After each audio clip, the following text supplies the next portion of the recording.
Welcome to my YouTube channel. Tara G, samahan niyo ako sa aking mga chamba recipe at ang buhay London. Nakakatawa, umalis kami sa Prague ng may snow. Ngayon naman dito, alis kami sa Vienna to Budapest. Umuulan naman. Nakakatawa. Ito ulit ang kanilang train. Meron siyang baba. Tingnan na namin yung gate namin. So, bye Vienna. Hello Budapest.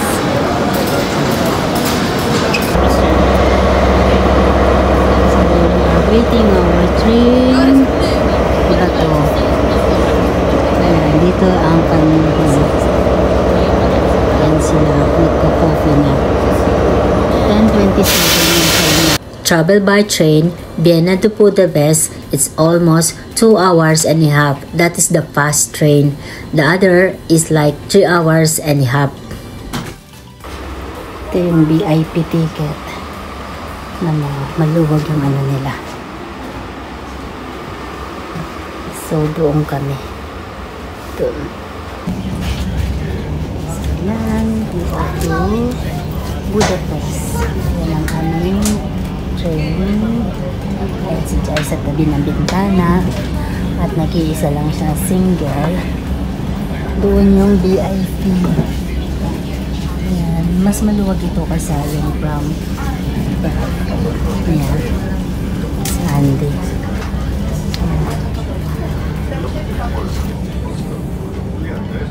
So, mas komportable ito kasi yung sa Prague. Prague to Vienna. Maluwag ang upuan. Tapos, meron siyang sa paa. May malaking lamesa. Yun lang, walang ano dito. Screen.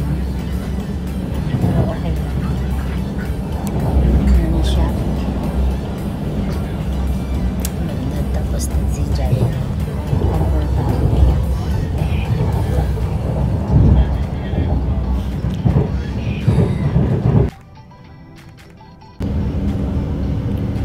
Video yan.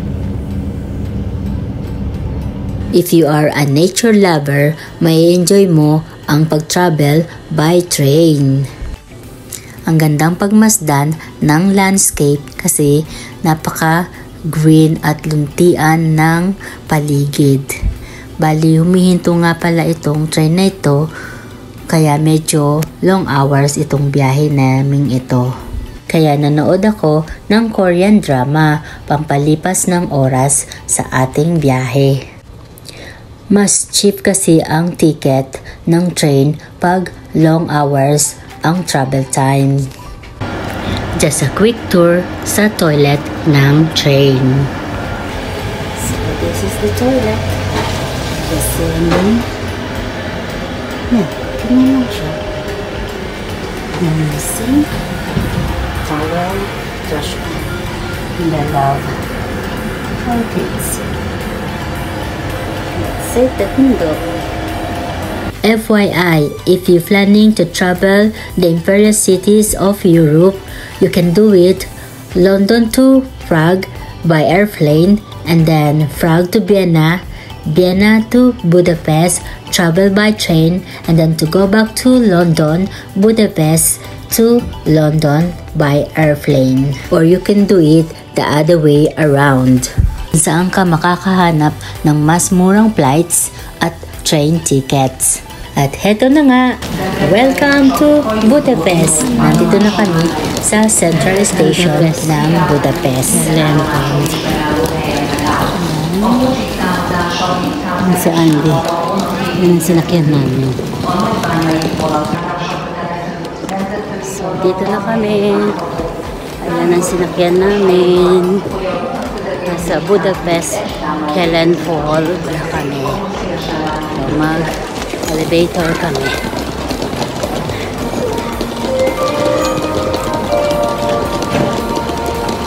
Tapos na siya.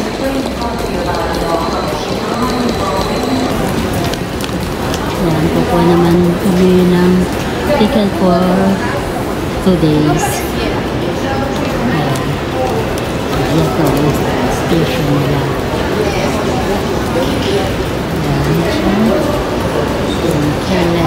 Kellen Ford Bashatar or Kellen Ford Bashatar.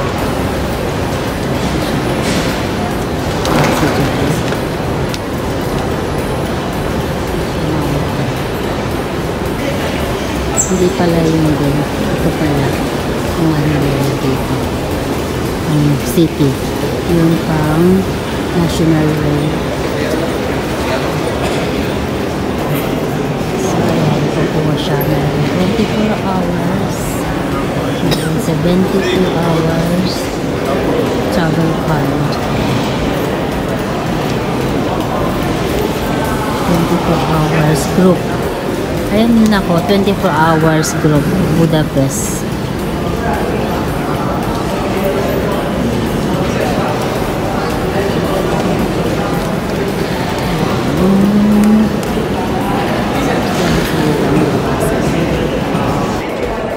So, nag-bonnet na ako kasi malamig na naman. Ayan, ito. Ito ang ticket. Ganun lang kami ngayon. Bali, 2 nights. And then, Tuesday ngayon. So, Thursday, balik na kami ng London. Sa Europe country, normal lang ang may underground train or tram. Yun ang mga main transportation dito sa Europe. At mayroon din mga bus na pwede mong sakyan. Sa underground na wala masyadong tao. Yan. Hindi busy.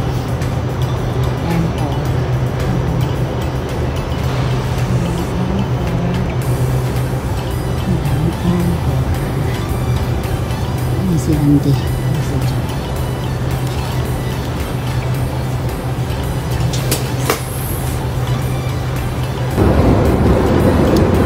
Exit kami. Galing kami doon. Diyan. Sa exit yan. Nauna ang Budapest ng 1 hour. Tapos London. Ito. Hotel Karat. Budapest. Ang labi. Ayan, nasa dyan. Ayan. Nasa hindi.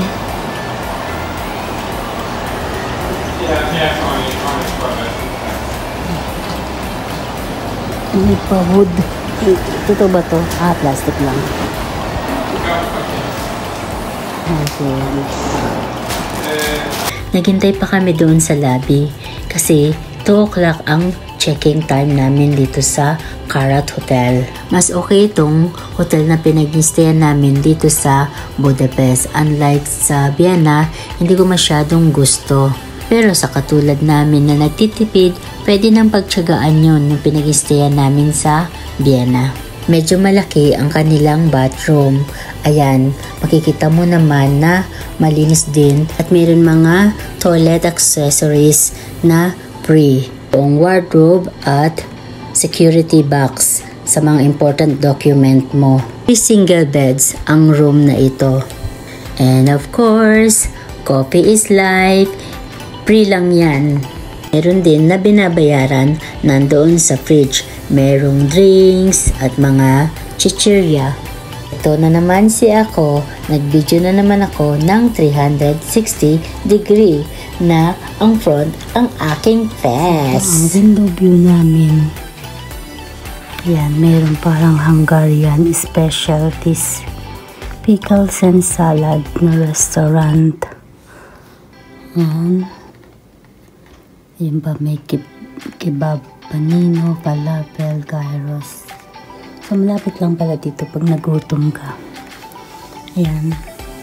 Hotel din siguro yung mga. So ito lang ang window namin. Ayan. And yes, mga kachamba mate, this is only part 1 ng ating Budapest travel vlog. Abangan nyo ang aking part 2. Hanggang sa muli! Bye!